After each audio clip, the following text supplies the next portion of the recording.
Dès son arrivée dans le Var, le ministre de l'Intérieur s'est rendu à la gendarmerie de Pierrefeu. C'est là que travaillaient les 2 gendarmes tués la nuit dernière. L'émotion y est forte.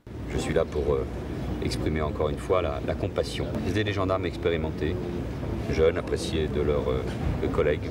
Il y a une très grande émotion dans les rangs de la gendarmerie. Vous pouvez l'imaginer, de camarades qui sont terrassés dans l'exercice de leur fonction. Donc c'est un moment très pénible, très dur, mais nous restons dignes et nous voulons bien évidemment mettre tout en œuvre pour aller à la manifestation de la vérité.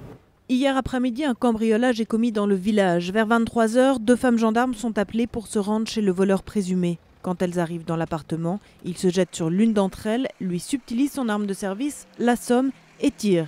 Sa collègue parvient à prendre la fuite, mais le cambrioleur la rattrape et l'abat avant de disparaître.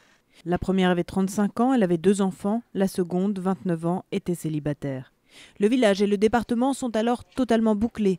Des hommes du peloton d'intervention interrégionale de la gendarmerie et une équipe du GIGN commencent les recherches. Vers 3 h 30, une personne est interpellée non loin du lieu du drame. Il s'agirait d'un homme né dans les années 80, un maçon qui s'était installé depuis 15 jours seulement à Colobrières avec sa compagne après un séjour en prison. Il a été placé en garde à vue.